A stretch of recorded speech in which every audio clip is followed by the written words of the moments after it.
Over the year, I've been wondering about Microsoft.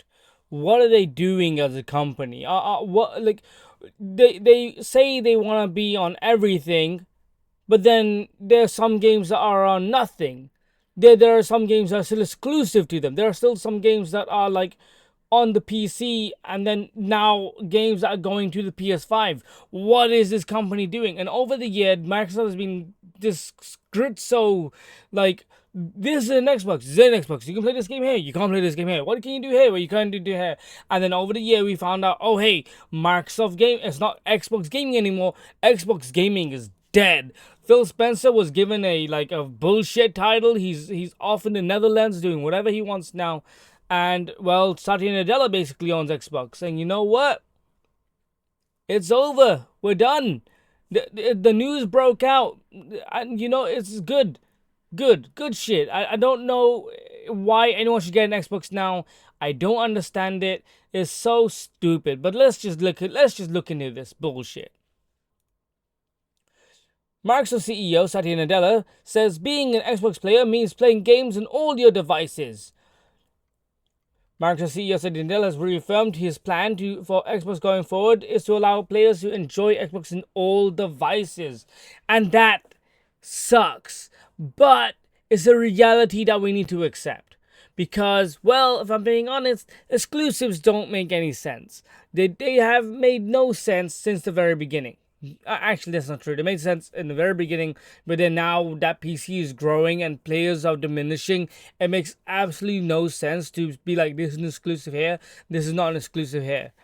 Because truly, at the end of the day, if games are becoming lower and lower, well, if players are becoming lower and lower and retaining the same players that have always been there since the PS1 or NES, then it doesn't make any sense to be like, well, you can't play this game here, well, you can play this game here. For a regular person, if this was like a door, they'll be like, you can open this door and you can enjoy the velocity of what's happening in this room, but if you want to go to this other door, well, you don't have the key yet. And if you do buy the key to get to the other door, let's say PlayStation now, then you're like, well, I'm tied to all the PlayStation catalog, nothing from Microsoft. I disagree with exclusives heavily. I think exclusives are stupid, but I understand why they needed to be there.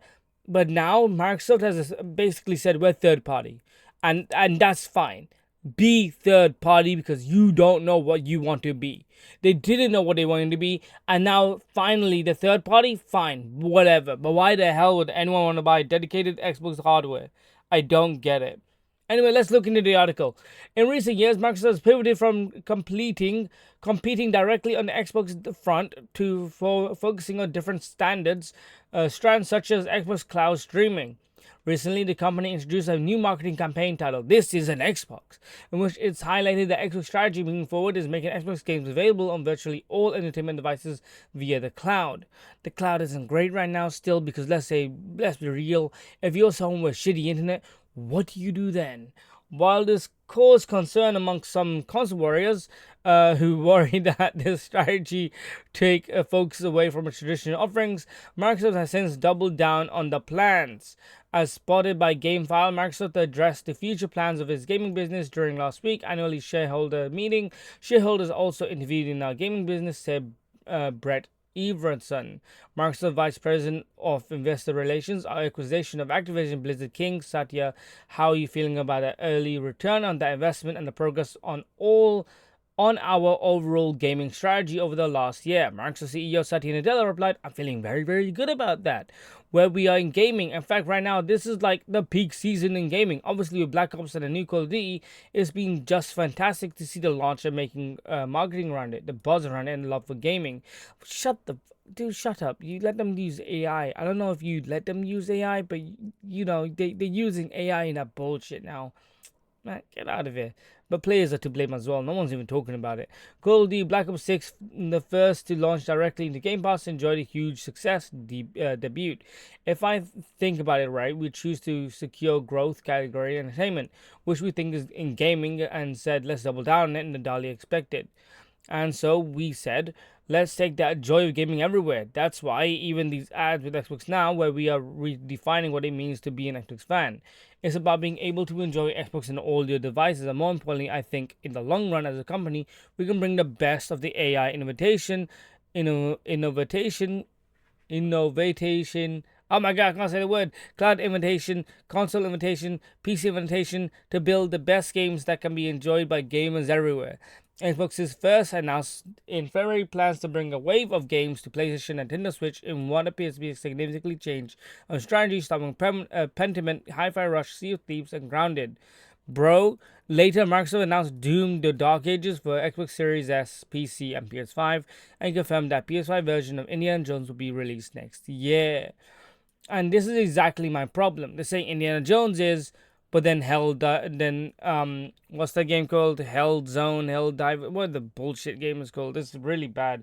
Like it came out and it died, and nobody's talking about it. What a waste of money. What a waste of a game. It wasn't even a game. It was a walking sim with like dialogue here and there. It did Hellblade Saga 2. Did not need to exist. What bullshit that was. Um, yeah, man. And then it's like the lack of it doesn't exist. And then Microsoft is now going, it was a mistake, and it was a mistake because Hellblade One made sense for the PS5 because it made sense for that console because that's what Sony basically was going for. Sony whole marketing is let's make it a PlayStation exclusive. It just fit with PlayStation Skylar, with God of War, Ghost, Last of Us. It made sense with a single player cinematic game. So it made sense for them. Hellblade 2, on the other hand, was like, let's say if you bought it on the PS4, let's say you were a Sony fan, you wanted it on the PS5, you're out of luck. You're not going to go out there and buy another console just to play Hellblade. It's not that kind of game. It just didn't make any sense why this game was an Xbox exclusive. I get it. They needed to put more money into this. They should have forced the devs to be like, yo, this has gotta be like a bigger game than what you want it to be. We're gonna make sure we get more devs to help you on that. And sometimes sure that sucks being told what you have to do, but if I disagree. Other times it's kinda like, well, this studio Ninja Theory hasn't put out a good game since 2009, and the last good game they put out was like, I want to argue, DMC. Sure, it wasn't the greatest, but it was a decent game. Like all the other games have been pretty bleh. Will Hellblade release on PS5? Insider and Windows Central writer Jez Gordon claims to have heard from his sources that Microsoft considers Hellblade 2 exclusivity a mistake. Gordon said this in response to an Xbox user who asked him why games like Indiana Jones and the Outer Worlds 2 are going multi-platform while Helldivers 2 has been restricted. But it's not just Helldivers. Alright, yeah, look, Avowed, South Midnight, and Hellblade are all capped to the Xbox exclusivity. And I'm glad that this bullshit has been cut away. Microsoft is now just being like, yo, we're third party because it makes no sense. It makes no sense to do that anymore.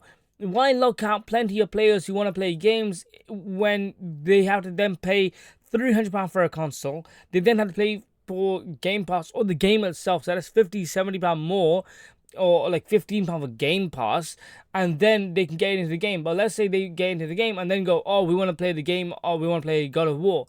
Then they have to buy another £500 console.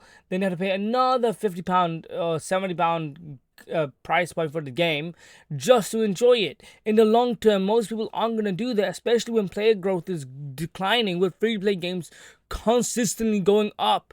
There's a reason why, like Apex, Fortnite, Rainbow Six, League, Dota, all these games are doing so well and consistently growing. It's because they're free to play with consistent updates.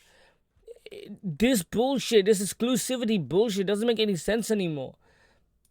And then if you look at Xbox One's library, this is pathetic. What are these games? Rare Replay, sick, love it. Put it on PC. Halo 5 Guardians, sick, not great, but you should put it on PC because it kind of fits in with the Halo 4 story or into Infinite. Crimson Dragon, I didn't know what that was, and all these other games are whatever. Like, Microsoft doesn't know what they're doing. They don't know what they're doing since the Xbox One. And it's just constantly getting worse and worse and worse with what they've been with whatever they've been thinking about. And it's their marketing has just doesn't make any sense. They put all their money into Game Pass. Game Pass didn't do well. Game Pass clearly showed that people weren't paying for shit, so they just wanted to buy Game Pass. Game Pass didn't do as well as they hoped. Game Pass just is a great service. I love Game Pass, but it isn't the end all be all solution. When people get used to a subscription where games are consistently free, they don't end up buying those games because they think, yo, that game will come to Xbox for free. Why would I ever pay for it? That's me. I know I did that. I'm that way. I think Metaphor was a game, for example. Metaphor's marketing was Xbox, Xbox, Xbox.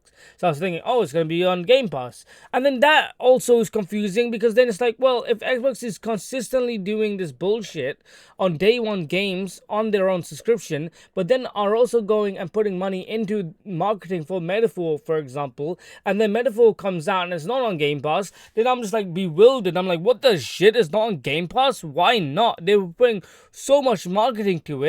It makes no sense. And then Metaphor will eventually come to it because it's Sega. And come on, what are we doing here? What are we doing here? Microsoft should put more money into experimental games and be like, this is Game Pass. But ever since they bought Activision, they basically just said, when Phil bought Activision, he basically just gave all his rights away to Microsoft. Microsoft then was like, what the shit are we doing here, bro? You spent how much money on this company and we're not making a return? You had how many years? 9 years to work in your shit? And you're telling me that we got a game called Redfall and it's got a 23 Metacritic score? What? What are we doing? And then you look at all the other games and it's also garbage. Microsoft doesn't know what they're doing, bruh. They don't know what they're doing. And this Xbox thing makes no sense either. Because I'm gonna go and refer to this comment on Reddit because I really like it. I really do like it. In theory, there's nothing wrong with trying to expand the reach of Xbox games. The problem here is that they sold Xboxes. They're still selling Xboxes. And they seem disinterested in providing strong reasons to buy an Xbox. Why should I buy an Xbox? I have a Series X and it hasn't been a bad console. I don't regret getting it. Game Pass still has stuff I like. It plays a lot of old games better. And they have been better and there have been some great games for it. But why would anyone buy one instead of a PS5 now when Microsoft keeps telling people they can play games anywhere? It's okay if they want to get out of the console business or make their console business complementary to the PC, to the game publishing business, the same way the Surface is complementary to Windows and the other consumer PC software. But the messaging here is very muddled. and dude, it makes no sense. But Satya also doesn't make sense here. Because why don't you put your shit on Apple devices, bruh? They won't let you, and you won't do it. It's the same way for gaming. It's the same way for consoles. Exclusivity has to make sense in some way because if everything is available to every single person, then why should anyone go for your specific product? There has to be a reason. That's why gaming was so strong in the beginning. That's why when I got 360, I loved the Naruto games because they were exclusive to Xbox. And those ones were really good. I actually think they're better than the Bandai Namco ones. But they're really good. But, I wanted to play Storm as well, but I couldn't play Storm because it was only exclusive to the PS3. And in the same way, it's like going, why isn't the Microsoft Store going to be in Apple devices? Because Apple doesn't want you in the ecosystem, bro. Is that why don't you allow Apple on your store? Why don't you do that? And they're like, we can't do that because they're competitors. It's like it's the exact same thing. So his argument kind of fails if you really think about it. But otherwise, I think this is a better idea of just being straight up like this is gonna be. Oh, we're just third party. But I don't get why anyone should buy an Xbox now. I don't get why anyone should even consider buying Xbox hardware. I think what Microsoft needs to do is the Nintendo approach. You need to have a good reason for why anybody should want to buy your console. A good reason. And then Microsoft also had these great companies under their belt and it was like, alright, bye, see ya. Hi-Fi Rush, sure, it was a AAA studio. Well, the game was a AAA budget. It didn't look like a AAA game, but it was AAA budget. They should have, and they should have focus more into that. And you know what they should have done? They should then be like, here's an anime for it. Here's more story for it. Here's more stuff for it. Here's more media for it. Because you know what that means? More people will get into the franchise. More people will be like, yo, this is pretty sick. Let's get into it. Let's see what's going on. Not everything needs to sell immediately at $1 trillion. You can grow very slowly, but this is the Microsoft way. Let's just make sure we got $1 trillion at the very beginning. But if we don't get it, then sell it, just get rid of it, whatever. These mans saw the brand. Like, okay, there's one thing to be shocked by it's one thing to be shocked by the Banjo-Kazooie Smash reveal. It's another thing to wait 9 years for you to make a game afterwards. Bro, you had Toys for Bob, you owned them, you made them make Crash 4, which wasn't an exclusive to your bullshit console, and then you were like, oh hey guys, Banjo, let's not make a Banjo game. Let's not force them to make a Banjo game. Let's not ask them to make a Banjo game. They instead they're out here now making a new Spyro game, which is sick. I get that, cool. But what are we doing? You had Toys for Bob. What are we doing? It's so stupid. This whole company's stupid. They don't make any sense. And then another problem is, let's say you do own Doom Guy. Let's say you do own Crash Bandicoot. Then from the general public who want to get into gaming, they're going to look at that and they'll go like, I thought Crash was PlayStation. What happened? I thought Doom Guy was everything. PC man. What happened? They're not going to think, oh yeah, Xbox man. Xbox Crash Bandicoot. That's my guy. No. You can't just force your way in and be like, this is who we are now. Which I kind of like where Satya is going with his whole play anywhere. I don't think it's the best idea, especially with how he's going about it. But only time will tell how this marketing will factor into the future, especially with the idea of streaming with smart TVs, smart devices, Oculus, and then having your own hardware, dedicated hardware. And they're going to make their own like Steam Deck thing, which hopefully will be good. But you know, it's just the problem is streaming. You have to stream these things, and I just don't get why anyone want to buy an Xbox. Like, why would I want to buy an Xbox when I can buy a PS5 and play all these games instead of being limited to a fraction of games? There has to be a really good reason. And I think the next Xbox, if it does come out, whatever it is, they have to make it really cheap. And they have to be like, yo, this is only a this is only a box for Game Pass. And this is only a box for streaming and other media consumption. But that's all it can ever be. It cannot be more than what it is. It cannot be more than that. Because they don't have anything else. I'd rather buy a PlayStation 6 with no disc drive than another Xbox with no exclusives. Like, what are we doing here? And if you have a PC now, which most people do now, I think, even better. Don't get an Xbox. Just don't do it. What's the point? There's no reason. What a pathetic console. Alright, that's it. I was speaking way longer than I thought. Alright, take care and see ya.